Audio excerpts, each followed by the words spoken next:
Hi guys, happy Easter. I hope you're having a cracking long weekend. Not that it's you want to say hello too? Okay, 1 second. I knew this would happen. Say hello. Hi. All right. I knew this would happen. There we go. Happy Easter. Let's try again, shall we? We're making some Easter eggs today. Easter egg molds, you should be able to get them online. You can get them from most of your reject shops or your choice discount stores and Crazy Clarks or whatever else you might have. I got these quite a few years ago now. But if you don't have these, there's love hearts, there's stars, there's dinosaur molds, there's silicone ice cube trays. There's so many you can get now. So these are wonderful for making your own little Easter eggs with a little twist, something that's a little bit healthier to have on the table, but not just for Easter. I can see you. It's funny. Not just for Easter, but for any time of the year, because any time is a really good excuse for chocolate, especially with our current climate and the situation that we're all in. So if you watched my live video the other day about the picnic bars, the DIY healthy clean eating picnic bars, hopefully you've got some rice bubbles left over, so I thought we'd tack on to the end of that. So if you've still got your rice bubbles left over, or your puffed rice left over from making your picnic bars, we're going to make some yummy little crunchy decorative Easter eggs. So all I've got in here is some melted chocolate. I've got just a 200 gram block of 70% dark chocolate.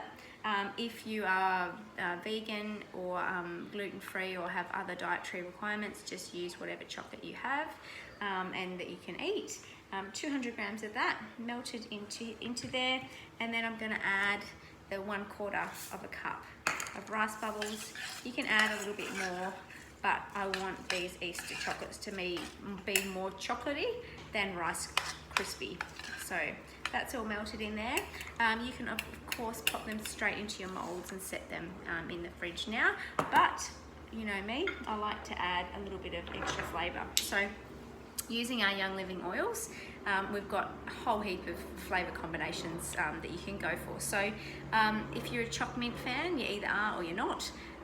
There's your peppermint. So if you're using your peppermint per that 200 gram block, I would not use more than 2 drops, okay? It's pretty potent. After your 2 drops, I'd have a little spoon and a lick and see if it's strong enough for you. Then you can always add more. Don't add too much because you can't back it off once it's already in there. So if you're using peppermint, 2 drops per 200 grams before you have that little taste, and then you can always add more.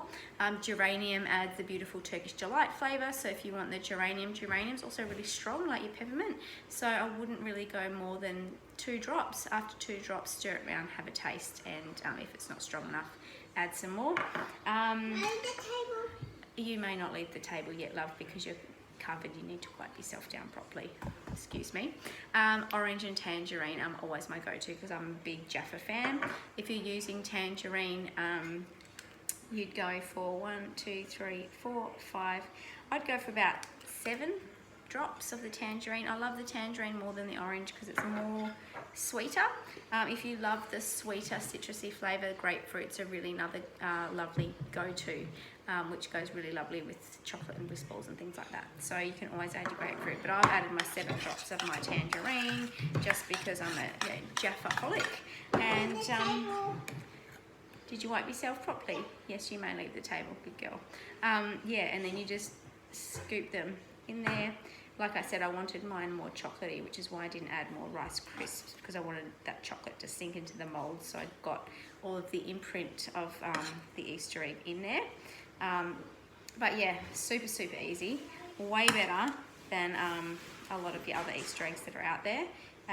If you want to go that next step, that next healthy step, there's plenty of DIY chocolate recipes online that are made of your 3 main ingredients, either cacao butter or coconut oil, cacao powder, and a sweetener. So it might be rice malt syrup, honey, or maple syrup, and that's like a DIY healthier chocolate. So you've only got the 3 ingredients in your chocolate. It's completely vegan if you don't use the honey, of course, and it is dairy free.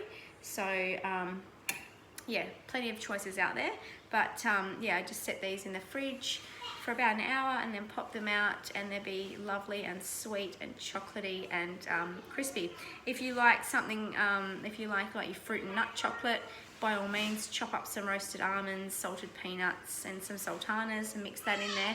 That'll also go lovely. I think my kids are about to have a fight and the baby's asleep, so I best be off. But yeah, there you go, DIY little healthy Easter eggs, not just for Easter, but yeah, any time of the day, any time of the year, I reckon.